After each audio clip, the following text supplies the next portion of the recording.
실질적으로 성전 건축에 참여할 솔로몬을 위해 다윗은 그가 준비해야 할 것에 대해 당부하고 있습니다. 역대상 28장이 계속해서 이제 아들 솔로몬에게 당부하는 그 말들로 기록되어 있는데요. 먼저는 하나님을 향해 서도록 했습니다. 어제 우리가 함께 살펴본 바 9절 말씀을 우리가 다시 한번 읽겠습니다. 9절 말씀입니다. 내 아들 솔로몬아, 너는 내 아버지의 하나님을 알고 온전한 마음과 기쁜 뜻으로 섬길지어다. 여호와께서는 모든 마음을 감찰하사 모든 의도를 아시나니 네가 만일 그를 찾으면 만날 것이요 만일 내가 그를 버리면 그가 너를 영원히 버리시리라. 이러한 권면은 우리가 어떠한 일을 감당할 때마다 우선되어야 할 부분이었습니다. 이어서 본문을 통해 다윗은 솔로몬이 바라보고 의지해야 할 이 하나님이 어떤 분인지 계속해서 이야기를 해줍니다. 솔로몬으로 하여금 하나님을 기억하도록 하고 있습니다. 솔로몬은 이제 하나님께 자신의 그 시선을 고정하고 자신에게 주어진 사명인 성전 건축을 끝까지 완수해야 할 것입니다. 우리 또한 그분 앞에 서기를 소망합니다. 그분을 바라보고 의지하며 날마다 나아가길 축복합니다. 11절 말씀부터 우리가 다시 한번 읽겠습니다. 11절 말씀입니다. 다윗이 성전의 복도와 그 집들과 그 곡간과 다락과 골방과 속죄소의 설계도를 그의 아들 솔로몬에게 주고, 다윗은 솔로몬에게 성전 건축에 관한 설계도를 이제 전달합니다. 더 구체적으로 이제 그 일들을 할 수 있도록 하고 있죠. 그런데 여기에는 두드러지는 특징이 하나 있습니다. 12절 말씀도 읽겠습니다. 또 그가 영감으로 받은 모든 것, 곧 여호와의 성전의 뜰과 사면의 모든 방과 하나님의 성전 곳간과 성물 곳간의 설계도를 주고, 그리고 이제 19절을 또 읽겠습니다. 19절입니다. 다윗이 이르되 여호와의 손이 내게 임하여 이 모든 일의 설계를 그려 나에게 알려주셨느니라. 마치 성전 내부에 들어가 본 것처럼 상세하게 기록된 설계도는 하나님께로부터 온 지혜였습니다. 당시 다윗의 권력이나 나라의 위세를 따른다면 솔로몬이 그의 뒤를 이어 누구보다 화려하고 웅장하게 성전을 건축할 수도 있었습니다.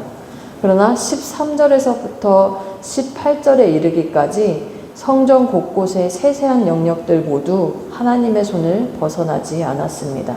그의 손에 의해 정해졌는데요. 각 기구들을 만드는 데 필요한 금과 은의 무게까지도 알맞게 정해졌습니다. 이처럼 하나님이 거하시고 하나님을 예배하는 장소인 성전의 설계도가 하나님의 손에 의해 그려졌습니다. 이것을 우리가 기억해야 할 것인데요. 하나님이 거하시고 하나님을 예배하는 장소인 우리의 인생 또한 그렇게 하나님의 손에 그려지기를 간절히 소망합니다. 하나님의 손에 의해 그려지는 우리의 인생을 기대하며 오늘 하루 그분의 뜻을 구하며 나아가는 우리 모두 되길 축복합니다. 계속해서 20절 말씀을 우리가 읽겠습니다. 20절 말씀입니다. 또 그의 아들 솔로몬에게 이르되 너는 강하고 담대하게 이 일을 행하라. 두려워하지 말며 놀라지 말라. 내가 여호와의 성전 공사의 모든 일을 마치기까지 여호와 하나님 나의 하나님이 너와 함께 계시사 내게서 떠나지 아니하시고 너를 버리지 아니하시리라. 아멘. 다윗은 계속해서 솔로몬을 격려하고 있습니다. 이 부분이 바로 결론적 당부에 해당이 되는데요. 그의 말에서 가나안 정복 전쟁을 앞뒀던 그 여호수아를 향한 하나님의 말씀이 떠오르게 됩니다. 여호수아 1장 9절은 이렇게 말씀합니다. 강하고 담대하라. 두려워하지 말며 놀라지 말라. 내가 어디로 가든지 네 하나님 여호와가 너와 함께 하느니라 하시니라. 모세의 뒤를 이어 여호수아는 약속의 땅을 향해 나아가야 했습니다. 그는 하나님의 약속을 의지하여 담대히 그 일을 행해야 했습니다. 그가 그냥 거저 가는 가가 아니라 그 땅을 정복하러 들어가는 것이었습니다. 여호수아가 그렇게 땅을 정복했다면, 하나님의 약속의 말씀을 의지하여서 하나님을 신뢰하며 그 땅을 들어갔다면, 솔로몬 역시 마찬가지로 그 땅의 중심에 이제 성전을 건축해서 이스라엘 이 나라를 예배하는 백성으로 세워야 했습니다. 그냥 거저 들어가는 것이 아니라 그 땅에 이제 그 땅이 하나님을 예배하고 하나님을 바라보는 땅으로 이제 만들어야 하는 것이었죠. 20절의 이 당부의 말씀 속에서는 모두 명령형 동사로만 이루어졌습니다. 강하라, 담대하라, 행하라. 이로써 강력한 행동을 촉구하고 있는데요. 이러한 행동의 근거가 바로 솔로몬이 모든 일을 마치기까지 그와 함께 하실 하나님께 있다고 다윗은 강하게 이야기해주고 있습니다. 솔로몬이 지금부터 시작할 이 성전 건축은 수많은 인력과 재력이 소요되는 그러한 일이었습니다.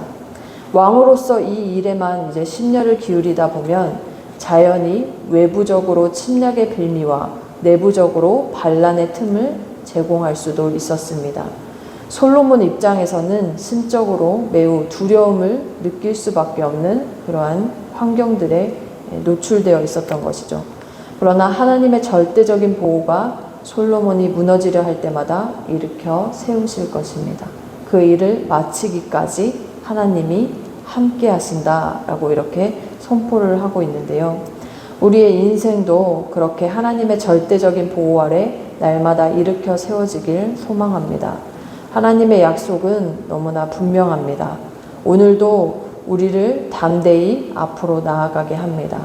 강하고 담대하게 그분의 뜻이 이루어지는 일을 행하는 우리 모두 되길 소망합니다.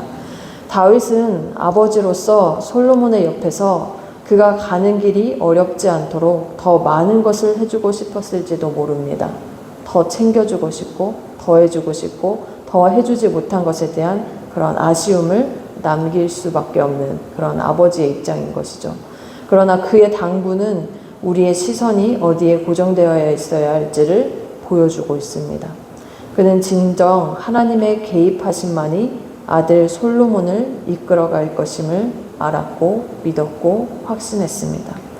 하나님의 손에 의해 성전의 설계도가 세세하게 그려졌듯이 솔로몬의 인생 설계도 역시 하나님의 손에 있었던 것입니다.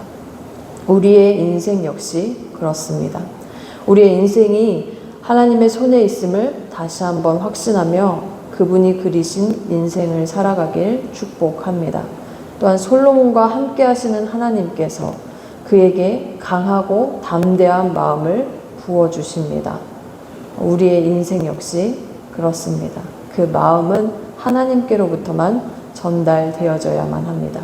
우리의 인생이 하나님의 절대적인 보호 아래 있음을 다시 한번 확신하며 그분의 함께 하심으로 강하고 담대하게 살아가길 축복합니다.